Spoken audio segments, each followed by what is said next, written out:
All right, Coach, short opening statement. We'll go right into questions. First off, that's a, credit to Penn State of, a big-time opponent and very well coached and very classy program that I have a lot of respect for. I'm very excited about how our players showed up today.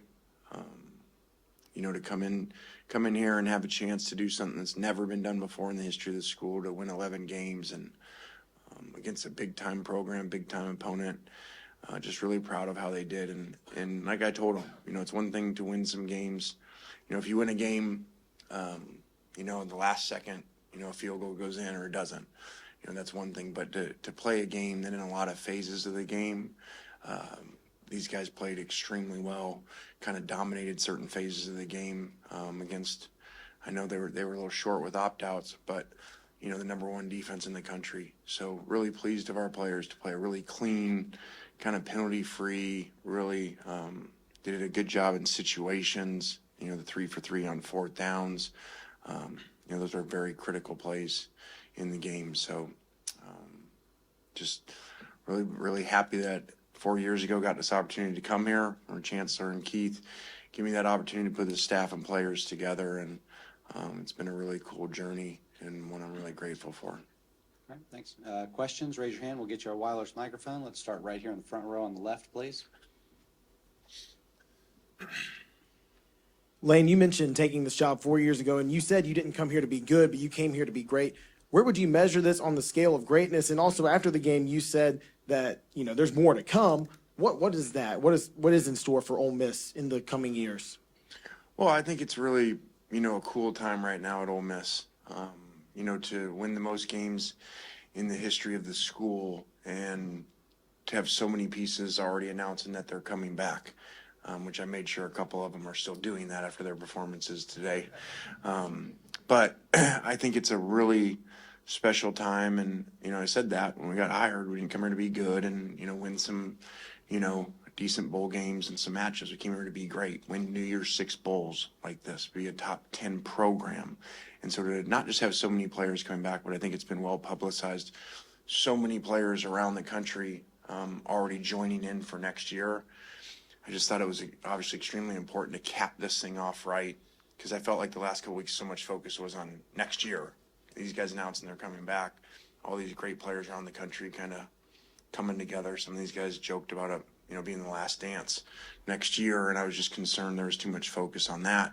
So obviously they did a great job showing up today, and like I said, a really cool game to see them really win situations in the fourth downs and critical plays in really critical situations and taking advantage of offsides and different things. Those are proud things as a coach when these guys do that. All right, all the way back. Lane, you mentioned your guys dominating certain phases. I mean, you guys outscored Penn State for most of the second half, 18-0, until it was, that garbage time at the end. I mean, what do you think it was that impressed you about your guys that allowed you guys to, create that serious separation in those third and fourth quarters? I don't know. Well, first off, John, are there any jobs open right now? Just make sure that, you don't put something out there on Twitter and screw up our day today. So that wasn't that funny.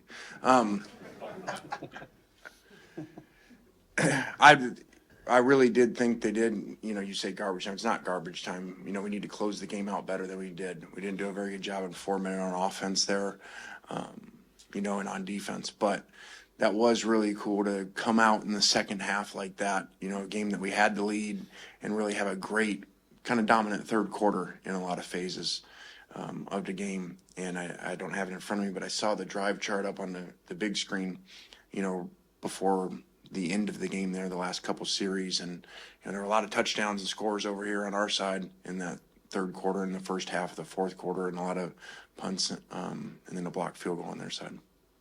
All right. Hey, Coach Kiffin. Obviously, you mentioned, it's history for Ole Miss that this is your first 11-win season. But this here was also your first New Year's 6 bowl win. Do you see this as a milestone for your time at Ole Miss, or more of a sign of things to come? Well, I said it out there. I really do believe we're just getting started. I think that we're doing something, we're on our way to something really special. This is really neat. We need a New Year's 6 bowl, and what an awesome bowl and week, and Gary and the whole staff here putting together an amazing week for us, and that was awesome. But we really are. We're just getting started on something really special and a run here. I normally say that's never been done before, but I guess we just did that. But to come back and even do it better, and continue to improve on what we've done so far. All right, next right here. This is for Lane and for Caden. Caden, big day today, 10 catches, 136 and 2 touchdowns. Anything specific that Penn State was doing on defense? And then Lane, game planning for Caden, the biggest game of the year. Just curious what went into that. I just got to thank my coaches, Coach Weiss and Coach Kiffin, just for trusting me, and just Jackson for trusting me, and just the whole line, just blocking. I just got to thank my teammates for just trusting me. So for Caden and Jared, Actually tell him what you said, like he was in that decision whether to go out for the draft. And if you saw these guys announce they coming back, yeah, so he said, Coach, I'll come back, but you better make sure I have 10 catches in the Peach Bowl. So we kind of had to game. That's what we got to do nowadays. We got a game plan to make sure they stay. so for Caden and Jared, both of you came to Ole Miss through the transfer portal. Ole Miss is getting a lot of guys from the transfer portal this year. What does it say for you to be MVPs for your respective sides of the ball in a game like this? And what does it tell other guys looking to find a new, greener pasture about Ole Miss? I think it just speaks to the culture that the guys had already when we got here, and how they took us in and kind of showed us, how things were supposed to be and how the coaches wanted things aligned. And just very thankful for Coach Joyner and Coach Kiffin just showing us the ropes and making us feel at home day one. Yeah, I just think with the people that they already had here, a lot of the older guys, like on the old line and quarterback, and even some of the defensive players, they had a lot of structure, and they kind of brought us in, a lot of dudes in the portal. I feel like we brought a lot of older guys that just wanted to come in and just compete and just test how Power 5 football is like, and just kind of just showed out throughout the season, and just we came together as a whole. All right, over here.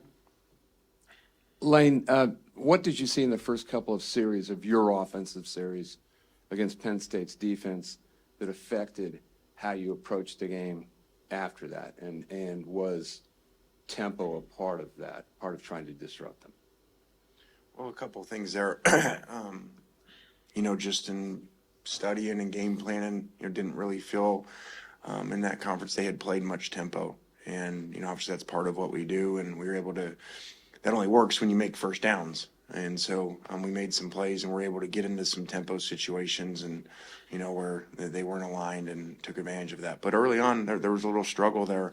Those guys have really good players. At number 11, is a elite player. I'm sure he would have been gone to the draft if he could, because that guy's a special player. So they gave us some problems there early, and really,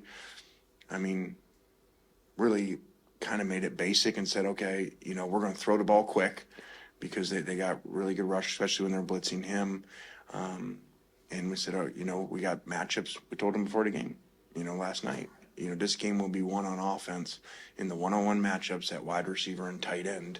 Okay, you guys are going to have to win the game on offense, making plays in the passing game, and they did it. If I could follow that up, is that okay? And then when you mixed Judkins, a really good back, but you really couldn't do too much with him earlier. Then it looked like you decided in the third quarter to mix him in when you had that air threat established. Is that correct? Yeah, that's kind of how it works. Once you, kind of start winning outside the one-on-one matchups, they got really good coaches, and so they adjust and, play some more zone and, put a safety over the top of Trey, and didn't play any much more man on third down. And so, that's part of it. And then we go back to running the ball. But I thought our players did some, really good things in those situations, like those fourth downs. And then, a big thing those guys do is they blitz everybody and play cover zero, as aggressive as anybody in the country in certain situations. And the guys were able, with 2 speed options, to, pass to Quinshawn for a touchdown. And then whatever you want to call it, Philly special, Atlanta special, Oxford special, was another cover zero blitz beater that these guys executed. All right, right here, front row. All right, Lane, so I promise not to ask you any Taylor Swift questions. But I wanted to ask you, where does today's win rank among your favorite moments from this season? Well, this would be my favorite moment from the season, because it's the pinnacle of everything coming together. And previously would have been that LSU ending and that game. But, to do it on this stage, when both teams have a month to prepare and you don't have a home field event, you're not playing at homes, there's none of that, you're playing in a neutral site, this would be the best part of the year. And again, not the last play of a game, which we've had a lot of those, and these guys have done a good job finishing those games off, but to really come out in that third quarter and kind of dominate a really good team, in phases, was really special. And that's what you really appreciate as a coach to see, versus, a ref's call or the ball hits the upright or something, and, you win or lose based off of that. Left side on the aisle. Coach, kind of a weird question, so I apologize, but there was a Twitter. But that's okay. Her was not as weird as her Taylor Swift question the other day. We'll see. And I had more time to think, so I would have said anti-hero. Fair enough. There's a Or Twitter. castles crumbling. Go ahead. There's a Twitter account that you retweeted a couple of times this week that believed to be maybe a troll account putting out fake Penn State player quotes. I didn't know if you were aware of that or made aware of that at any point. I was made aware of that. I'm glad we won. So you wouldn't be bringing that up in the press conference, and they'd be saying that motivated them. I thought it was pretty funny, actually, because they discovered that it was Fisher Ray, one of our assistants, that did it, one of our student assistants. So Fisher's now kind of famous. But I thought it was really cool last night when he showed it to me, and he's like, these Penn State fans now, they're into this, that they researched his password and email and were able to figure out which guy it was that started it. So it was all in good fun. I hope the fans had fun with that. You were okay with him starting the account and everything like that? I mean, I'm not going to start making social media rules on people. Okay. Right on the right side aisle. Lane, obviously, some considerable momentum with your program right now. What kind of role does that play in program building, and how does where you're at now feel compared to where you've been in your career previously, trying to build something? Well, I've never been anywhere 4 years, so first off, I feel safe. But no, we've talked about it this whole press conference. We're in a really good place. We're starting something really special. And I think today's another message, which obviously you saw these great players around the country the last month sign up to come join these guys. And today's another message as you look at the MVPs up here and the guys that came in here, to do something special. Today's another message for, a couple more pieces that may be out there, come on, join up. Are we going all the way in the back here? Yep. This question is for Jared. How cool is it for you to be, playing in your home state and come out with not only a big win, but win the Defensive Player of the Game award? Oh, yeah, it was really cool. I had maybe 20, 30 people come to the game today, so it was awesome to just make history with my guys, and then, even more special to do it at home. So it was great. All right, we've got time for a couple more. Let's go right here first. This one's for you, Coach. You kind of talked about in your opening statement about the opt-outs with Penn State not having their two starting cornerbacks. How much does that kind of change how you call the game, and what do you think you guys were able to do more successfully because of that? Well, I mean, they pay us a lot of money as coaches, so, I would think that we wouldn't have been really good coaches if we didn't realize that and obviously go in and attack where there were new players at. I mean, that's coaching 101. So, but again, the players got to make the plays. And, I get way too much credit on these fourth down plays like they were asking afterwards. Our assistant coaches, Charlie Weiss, they did a great job today of having some really unique plays like we talked about, the Philly special or speed option, or Q versus the zero down the pipe.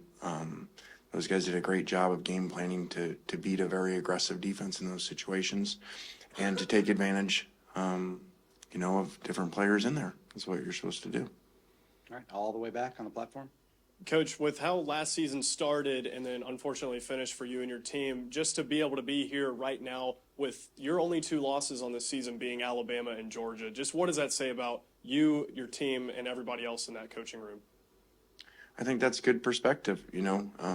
I just talked about that in there, you know, 1 year ago where we were and having a memory of, a really poor locker room feeling. And whatever that was, I think we lost 4 or 5 or something like that. And, just went back to work and kept trying to add players, try to grow as coaches, and made some difficult changes. And, it paid off this year, and players and coaches. So really proud of those guys. All right, we're going to take our last question right here, third row on the right. Caden, Jackson in there just told me he kind of calls you the dad of the offense with the maturity and just experience you brought. How have you felt your role is with this offense? Kind of not the X's and O's, but just within that offense as a whole. Yeah, I feel like I'm definitely an older guy that's just played a lot of college football, and I just feel like a lot of my teammates trust me, and they trust what I say and trust what I do. And I feel like today it showed just on the field, helping guys getting set and stuff like that. But I'm just thankful that they believe in me as well.